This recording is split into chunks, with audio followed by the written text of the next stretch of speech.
tout le monde est responsable de l'impro. C'est-à-dire que si par exemple il y a 1, 2, 3 sur le plateau, si l'impro galère, vous êtes autant responsable que eux. Pourquoi? Parce qu'en fait c'est l'impro de tout le monde. La salade c'est l'impro de absolument tout le monde. Donc à vous de proposer un truc pour changer. Alors je suis Hélène Schweitzer, je suis comédienne, autrice, metteuse en scène et réalisatrice. Je donne aussi des cours d'art dramatique dans une école professionnelle et là je donne aussi des cours impro amateur.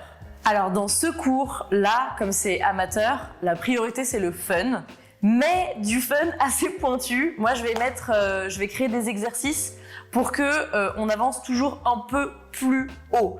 Je pars du principe que tous les profils peuvent être intéressants, voire même très bénéfiques dans un groupe d'impro. Dans ce cours, on joue toujours avec, jamais contre. Donc il n'y a pas de match d'impro dans ce cours-là. Par contre, il y a des créations de spectacles, créations d'histoires à n'en plus pouvoir et beaucoup de fun.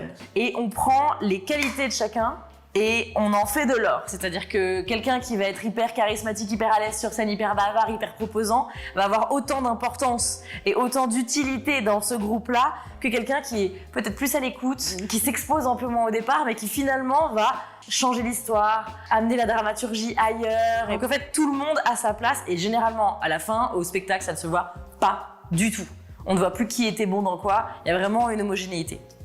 Alors, une phrase que je dis souvent dans ce cours, c'est « quitte à y aller, autant le faire avec panache ». Parce que quand on rate si on le fait avec panache, c'est tellement mieux. Et quand on réussit avec panache, c'est juste de la magie. Et surtout, si on rate, personne ne va mourir. Donc autant se prendre le mur, parce que si on se prend le mur plusieurs fois, on va se rendre compte qu'en fait, non seulement ça ne fait pas mal, mais que par contre, quand on réussit, c'est juste génial.